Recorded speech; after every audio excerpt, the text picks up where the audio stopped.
ಕೊನೆಯದಾಗಿ ಮೊದಲ ಬಾರಿಯೇ ಜೈಲಿಗೆ ಹೋದ ಸಂದರ್ಭದಲ್ಲಿ ಎಚ್ಚೆತ್ಕೊಂಡಿದ್ರೆ ಈ ಒಂದು ಘಟನೆಗಳಿಗೆ ಕಾರಣ ಆಗ್ತಿರ್ಲಿಲ್ಲ, ಮತ್ತೆ ಅವ್ರು ಜೈಲಿಗೆ ಹೋಗೋ ಅವಶ್ಯಕತೆ ಇರಲಿಲ್ಲ. ಕೊನೆಯದಾಗಿ ಸರ್ ನೀವೇನು ಸಲಹೆ ಕೊಡ್ತೀರಿ? ಯಾಕೆಂದ್ರೆ ಹಿಂದೆ ಬಹಳಷ್ಟು ಹತ್ರದಿಂದ ನೋಡಿದಿರಿ ಅವರು ಕೈದಿ ಆಗಿದ್ದಾಗ 2011ರಲ್ಲಿ. ಇವಾಗ ಏನು ಸಲಹೆ ಕೊಡ್ತೀರಿ ಸರ್?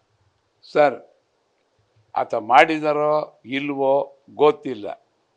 ಒಂದು ವೇಳೆ ಎಷ್ಟೇ ಪಶ್ಚಾತ್ತಾಪ ಪಟ್ಟು ಏನೇ ಮಾಡಿದ್ರು ದೇವರ ದಯೆಯಿಂದ ಕೋರ್ಟಿಂದ ಬಿಡುಗಡೆ ಆದರೆ ಮುಂದಕ್ಕೆ ಹೋಗಿ ಒಳ್ಳೆ ರೀತಿಯಲ್ಲಿ ಬದುಕಿ 4-6 ಜನಕ್ಕೆ ಈ ಥರ ತಪ್ಪು ಮಾಡಬೇಡಿ, ಮುಂದೆ ಜೊತೆಗೆ ಒಳ್ಳೆ ಸಹವಾಸ ಮಾಡಿ, ತಂದೆ ತಾಯಿಗೆ ಮರ್ಯಾದೆ ಕೊಡಿ, ಅವ್ರನ್ನ ಬಿಟ್ಟು ನಮ್ಮ ಮುಂದೆ ಬಂದು ನಿಂತ್ಕೋಬೇಡಿ. ಮನೆ ಮಠ ಎಲ್ಲ ಬಂದು ನಿಂತ್ಕೊಂಡು ಅಭಿಮಾನ ಅಂತ ನಿಂತ್ಕೊಂಡ್ರೆ ನಿಮ್ಮ ಅಪ್ಪ ಅಮ್ಮನ ಯಾರು ಸಾಕ್ತಾರೆ? ಇಲ್ಲ ದುಡಿಯೋರು ನೀನೇ ಹೊಂಟೋಗ್ಬಿಟ್ಟೆ ಅಂತ ಹೇಳಿದ್ರೆ ಏನಾಗ್ತದೆ?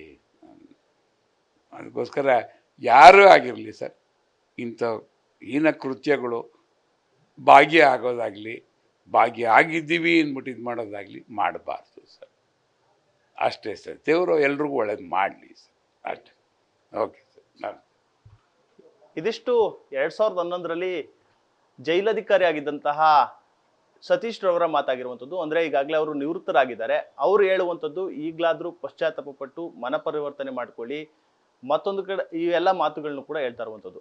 Nandish, news first, Mandya. News first, ನಿರ್ಭೀತಿಯಿಂದ ನಿಮ್ಮ ಪರವಾಗಿ.